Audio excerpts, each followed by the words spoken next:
You're welcome to our class time. In this course, we get to go through history of the church and focus on the early part of church history, and that would lead us all the way to the Reformation period. But as we go along, my name is Jacob Kasule, and the focus of this course is in part to help us understand what are some of the things that happened that laid the foundation and prepared the world for the coming of Christ. And as we read through the New Testament, we find there are so many things, a lot of historical narrative and data. And those things, in part, were because of some of the things that happened earlier in history. And so we are going to run very fast into the period before the birth of the church and look at some of the Jewish history and things that happened that laid the foundation to what we know as the coming of Christ. The truth is, Jesus was not born into a vacuum. There were at least a history of 2,000 years plus that is connected to the Jewish people. And of course, we know that the connection between the Jews and the Gentiles, or that we call them, let's say, and the Christians, is very, very real. And of course, both the Jewish people and the Christian, the ecclesia, the church people, are both covenant people. And of course, the coming to life of the Jewish nation begins with the call of Abraham, something that happens right after the what we'd call the prehistory of the Jewish people. If we read Genesis, the first 11 chapters, but of course, that we're not focusing on all that the Bible covers, not into the origin and history of creation and everything else that is covered in a different course. And so that is beyond what we're going to cover here. But as we talk about the Jewish people and talk about the coming of the Messiah leading to the birth of the church, biblical history in connection to that begins with Terah and Abraham, who we know mostly. And one of the beauty of the reality, at least of uh, our history, is that the ancient texts that, of course, are in varied types, whether you look at the historical narratives or the legal courts and court records and religious records, all of them in part were written by and for the ruling authorities and powers. And of course, we may find bias here and there towards such people and the subject, but the narratives and the written records and the historical events and the religious records somehow helps us in understanding uh, the history of the Jewish people, and therefore by extension the history of the Christian community as we connect them to Christ, who was a Jewish person. And so such things would find historical narratives from the Egyptian Empire and from the Syrian Empire, from the Babylonian Empire after that, from the Persian Empire, and ultimately, of course, from the Greek Empire. And by the time Christ is born, the world was under the Roman Empire. Now, uh, the periods of the patriarchs in a way uh, has all of these different varied events, varied things. And so the call of Abraham and his journeying by faith to the land of Canaan, it covers his own struggles in the land of Canaan. You read in the book of Genesis, right from chapter 12 all the way at least through to uh, 25 beyond, look at Abraham and his struggles with his wife Sarah and the event of going to Egypt and the coming, Agar and the birth of Ishmael and all of those things somehow, both, even though there's some of the narratives that are good and bad, we see that the Old Testament gives us, is one of the oldest historical texts in existence. And of course, even though some people would want to dismiss it, there's no reason to dismiss the essential truth revealed in the Old Testament about the patriarchs. When we talk about the patriarchs, think of the Abraham, Isaac, Jacob, and his sons after him, right? And so into the land of Canaan, we have the historical narratives, at least of the city of Jericho, which at least dates back to about 9000 BC. The Canaanite civilization is traced at least to about 2300 BC, and the stones and engravings in the 25th century BC contain lists of ancient pharaohs that helps us to understand that there were so much that had happened, so many people, so many kingdoms, so many nations, and so many civilizations that were there predating the existence and the establishment of the Jewish community and the Jewish people, and therefore the narratives connected to them. And all of this are in part because we realize that as we read the Bible, we find names and events and things mentioned, and without understanding this context and the fact that some of this predates the Jewish community, it's tempting to think that maybe everything began with the Jewish community, but it is not true. What's so Canaan was a civilized society in so many ways, except for when it comes to their religious practices, and which included child sacrifice and everything else. Of course, the Israel came to conquer in this period, and there are archaeological evidences to support the fact of the conquest. And at least the biblical narrative gives about 200-year period of this conquest, which begins under Joshua, and the consolidation of this conquest comes under the tribal confederacy during the period of the Judges, and it's in part gets completed during the reign of David, who was the king of Israel, who takes over after Saul, right? And so, as we look at all of this independent support for the existence of Israel, you find the still stone that we spoke about commemorating victories of kings of Egypt, dating all the way as 1220 BC, claiming to have laid waste the land of Israel. And so, in part, even though the source is now known not to be true, and it's known and proven that the pharaohs were making claim, at least the claims of the pharaohs as early as 1220 validates the existence of Israel as a nation and as a people group, right? And so the fact of David in a way gives this great support to the reliability of this early account. And so the existence of David and other narratives presents and proves Israel have existed as early as that. And we find this Pharaoh as early as 1220 BC in a in an aim and a pursuit to present himself as powerful and strong.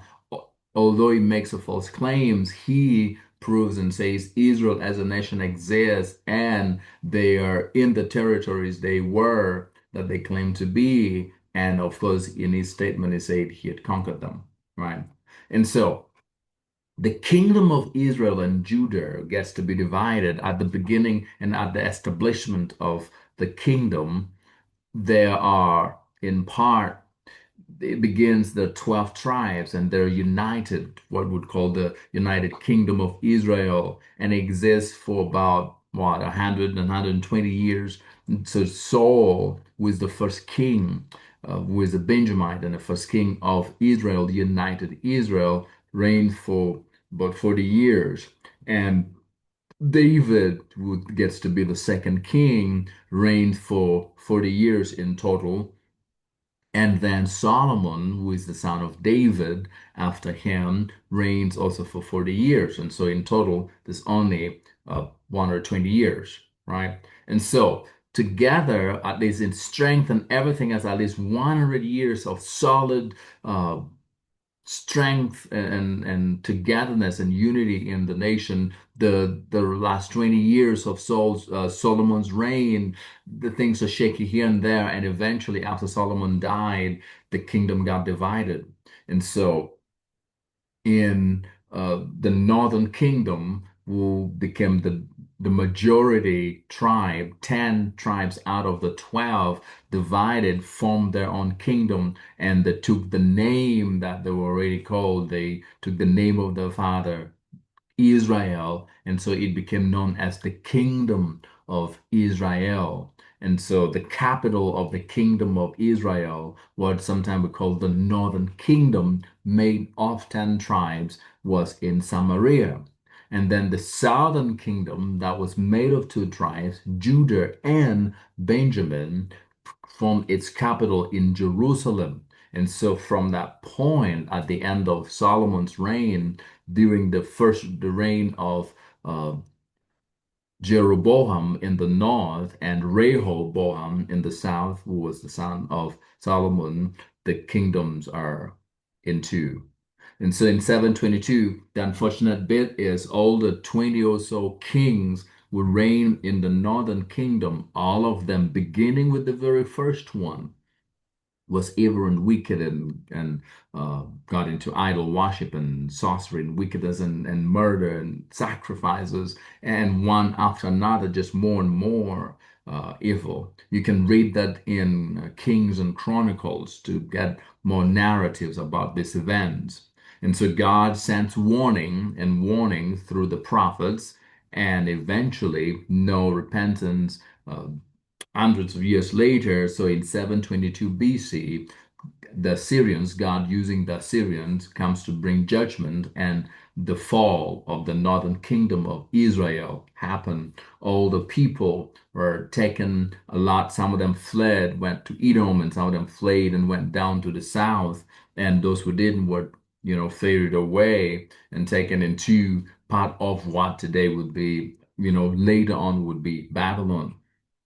And so, because some of the representative of the 10 tribes in the north fled and went down to the south in Judah, remnants of all the 12 tribes ended up being now in part of what would be called the kingdom of Judah and the Judean territory, as later developments would present, right? And so those who were eventually, after some of the people who were taken to Babylon, were brought back in to what happened after the Assyrians took over and conquered and carried the people away and brought some other people, and they were struggling, they were dying in every way. They believed falsely that maybe the God of this land was not in favor of us and we don't know how to serve him very well. So we need some of the people who are in this land to come and teach us the secrets on how to live and survive here in this land. So very interesting narrative you can read in Chronicles, Kings and Chronicles. But so part of the Jewish people who were part of the northern kingdom of Israel, who were defeated and conquered and taken up, brought back. And so then, as a result, there are now these Jewish people and the non-Jewish people in the northern kingdom of Israel. And so that is how intermarriage will happen. And that's what leads to the formation of the half Jewish people that by the time of Christ, they were called the Samaritans. So the Samaritans were half Jewish people who were descendants of uh, Jewish people who one of the parents was a Jew and the other not, who lived in Samaria was the capital, and so that's why it's called the Samaritans, the people from Samaria, which was the capital of the former northern kingdom of Israel. So the southern kingdom remained, and God continued sending warnings and warnings to change and repent and turn, and nothing happens. And so in 586 BC, the southern kingdom also falls at the hands of uh, Nebuchadnezzar, the son of Nabopolassar of Babylon. Of course, the Babylonians came three different times: 605, 597, and in 586 it's when the kingdom falls, is when the capital is destroyed and the temple destroyed as well. And so essentially, we see that Israel abandoned God and got into completely right from the reign of Jeroboam, abandoned the worship of God and all idolatry in every way. In the southern kingdom of Judah, it was a yes and a no, a yes and a no. There were some kings that were good and kind and godly, and they revived worship and they restored the people. But there were also kings that were not, who were evil. So think of kings like Hezekiah, who was godly, and then Manasseh, his son, who was not, and then Josiah was godly, and the rest. But so in part, that is what the kingdom of Israel and Judah is like. And so the two kingdom is so think of look at here, this upper part, the blue part is what form what we would call the kingdom of Israel, made of the 10 tribes. And this yellow part is the two tribes of Judah, Benjamin and Judah, forming the kingdom of Judah, since Judah was the dominant tribe. Now, you notice around them, around the two kingdoms, what used to be the United Kingdom of Israel, of the 12 tribes, during the reign of Saul, David, and Solomon, look at the Philistine states are right here on this side with Arab tribes. The Edomites were descendants of Edom, Esau, are right here. The Moabite, forming the kingdom of Moab, is right here. The Ammonites are right here. And then the Aram Damascus is here. The Phoenician states here, and then Assyria is up here. So as we were talking about the Assyrians during the reign of Sennacherib and the fall of the northern kingdom, the Assyrians came from up here. So when you read, for example, the book of Jonah. And Jonah was sent to Nineveh to go and preach and proclaim repentance to the Ninevites. Nineveh, or what you call Nineveh, was a capital. It's one of the city in Assyrian Empire up here. At the time, it was not yet an empire, but eventually it did. Right. And so I think you can see the neighbors here. And so some of the chaos and all that we're saying, I think you see the neighbors as early as 1000 AD, even before that.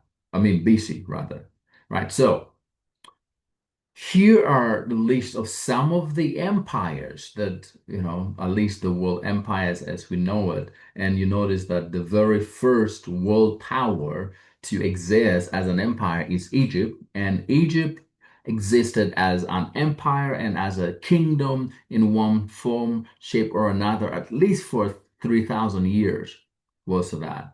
And so, as an empire, very strong influence. And even after it was no longer an empire, when the Syrians had taken over, it was still, in one form or another, in existence and doing alliances and partnerships here and there with other smaller kingdoms, including Judah and Israel. And so, of course, Assyrian Empire took over after that from Egypt. And so Egypt still as a kingdom existed, but now in world dominance, it was the Assyrians. And that continued during the reign of uh, King Pul and King Tiglat and Salmanassar, and then Sennacherib of Assyria, right? And we see the kingdom of Israel as it's in its divided form. So it was divided in 1050 BC. Of course, Israel, the northern kingdom, fell in 722 BC.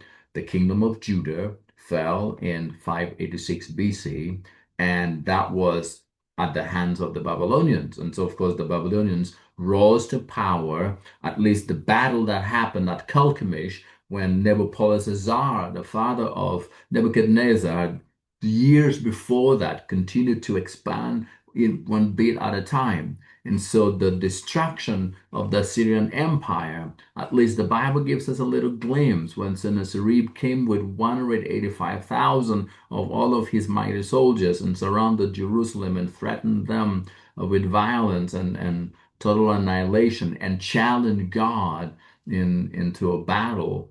That very night, we're told all the 185,000 soldiers, armies that he came with, were dead. And he goes back, and his sons receives him while he is praying in their temple back in Assyria. One of the sons kills him. The sons kills him, and that's the end. But that's the beginning of the weakening of the Syrian Empire. But the very strong battle was fought at Carchemish.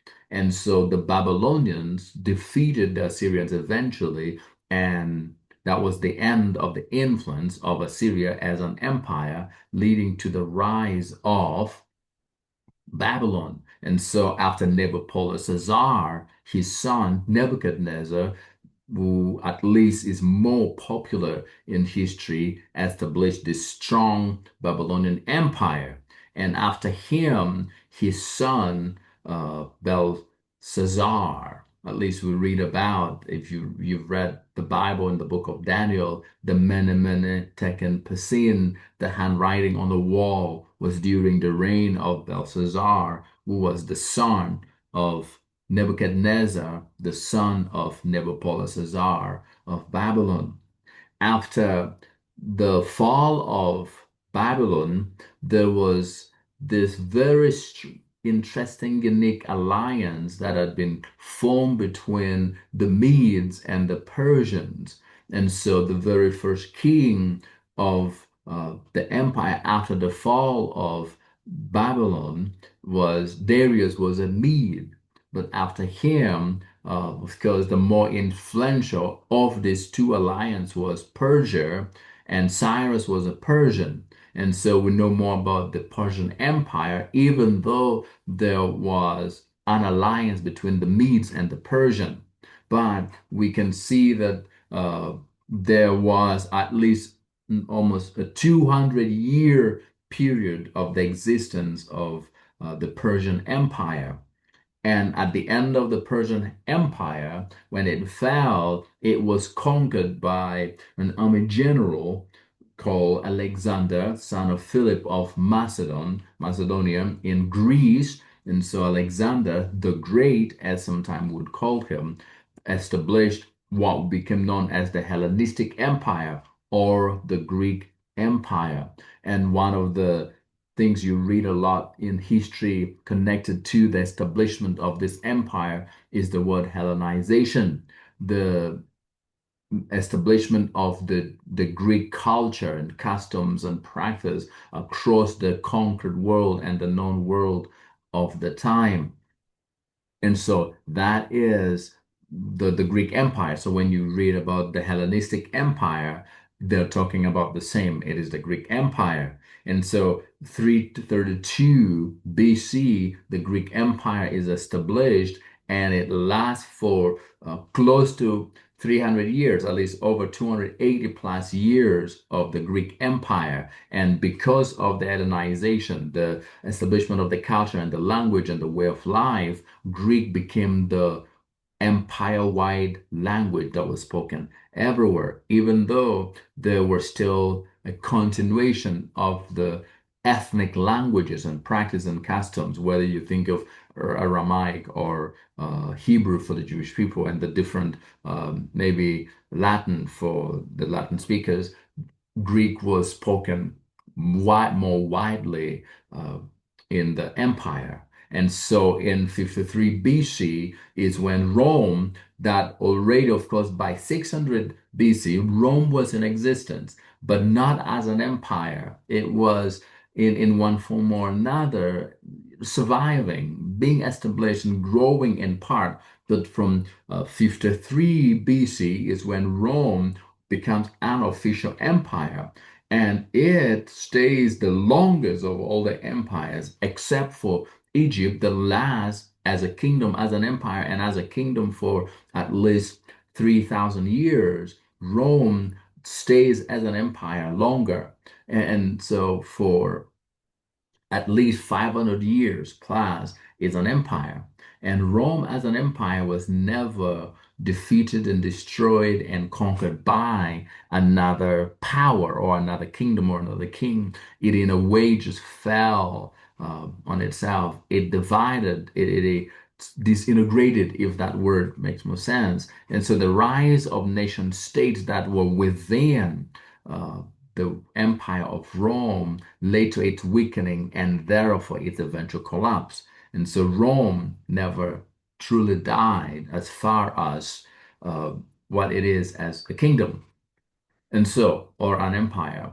And so Babylon and Persian rule, just a few quick things here about them is so Babylon of course, was conquered by Persia, and the conquered territories would eventually have this locally appointed leaders. And so Babylon and Persia had similar ideology of rule. And so the conquered territories would have someone locally from that part that's conquered appointed as a leader to remain as a vassal, to remain leading that part of the newly conquered territory of the empire on behalf of the emperor.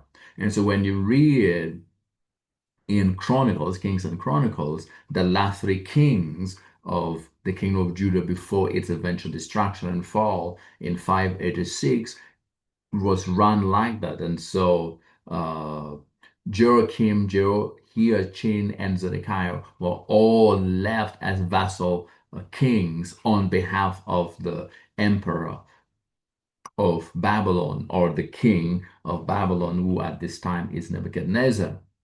And so Israel then, of course, initially ruled by these kings, and after they were not there, then the Jewish high priests were chosen and given this position.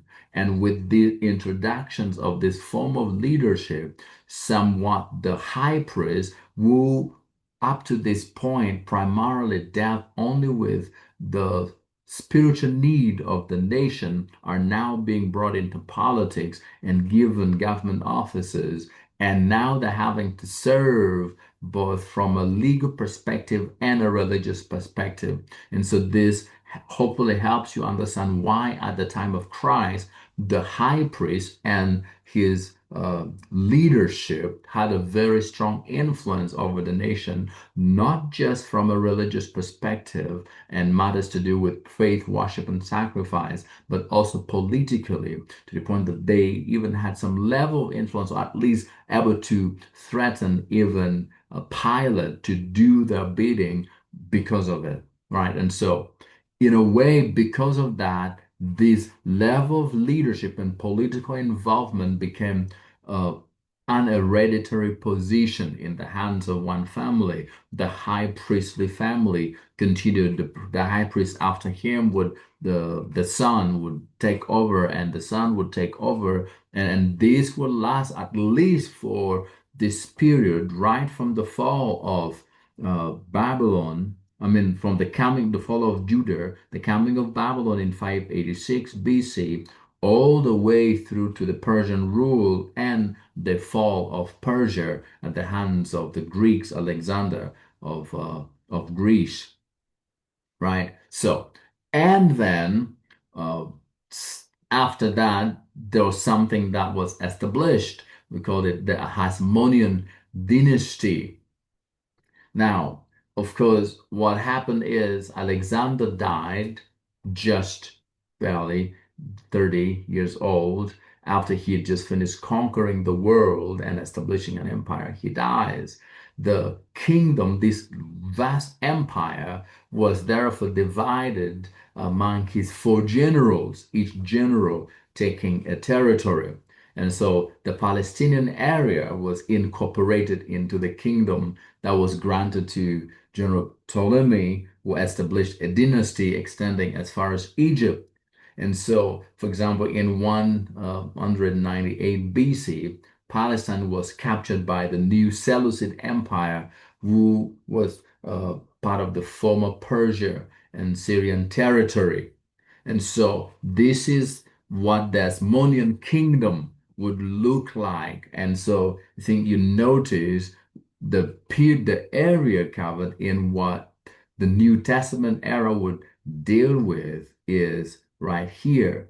And so you notice the Galilean region, Samaria is here, Jericho and Judea, Idumea, Perea, and so now notice Christ moving from this territory in Idumea, going to Judea via Jerusalem. Jericho is in Samaria when he gets to talk with the Samaritan woman in Paris. So he's literally walking and traversing all of this entire territory. So that's a lot of travels, and he's traveling on foot, right? So in 163 BC, Palestine rebelled against the Seleucids and a new dynasty emerged. And so when the Palestinians succeeded in the at least in defeating the Seleucid dynasty, what became known as the Hasmonean dynasty was created, and it lasted at least up to